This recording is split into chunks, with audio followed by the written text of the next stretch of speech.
I'm James from GameFront, and welcome to Hot Off the Press Start, a new weekly show that takes all of the hot gaming news fresh off the press and condenses it down into bite-sized chunks for your content-consuming pleasure.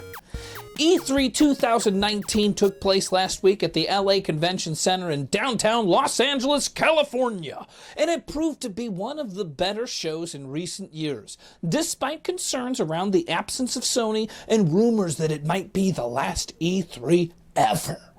GameFront was at the show this year for the first time since we returned to the internet airwaves, so be sure to check out our interviews and other fun content links in the description below.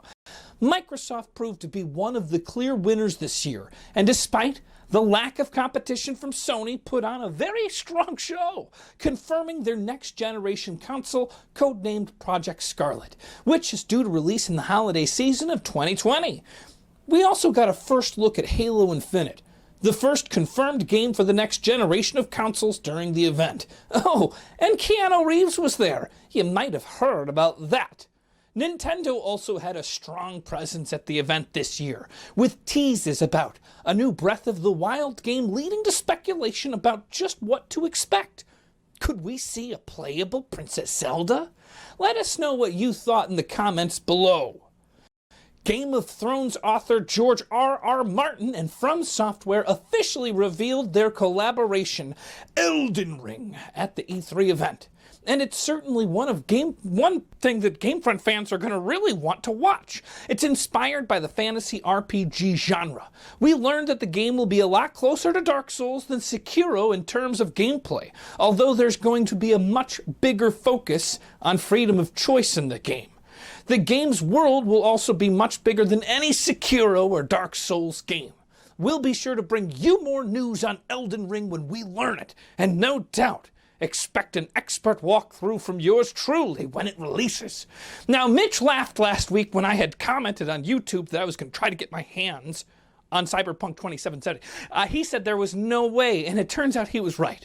Several behind closed doors gameplay videos from the event have now been made available publicly online, with Outer Worlds and Planet Zoo releasing their videos earlier this week.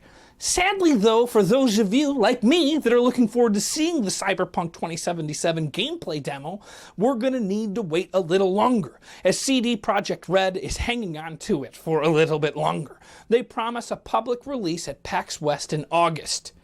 Mortal Kombat 11's new ranked mode, known as Kombat League, launched this week, to much approval from fans. The new mode's going to be the classic best of 3 style, with 9 ranks to work your way through, starting at Apprentice on one side and going all the way to becoming an Elder God in the other end of the spectrum.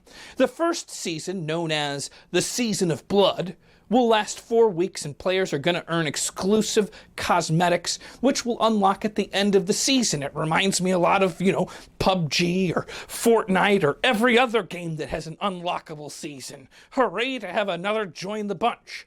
CSGO has celebrated the 20th anniversary of Counter-Strike this past week by releasing the classic Dust 2 map from the original Counter-Strike, which was released way back in 1999.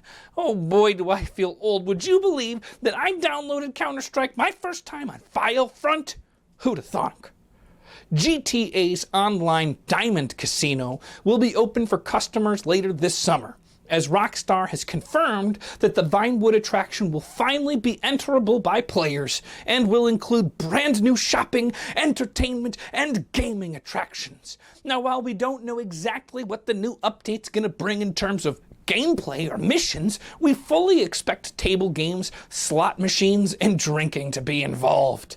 EA's CEO Andrew Wilson admitted in an interview with GameDaily's GameDaily.biz, that Anthem is not working very well, and that it has proven to be a disappointment for the company.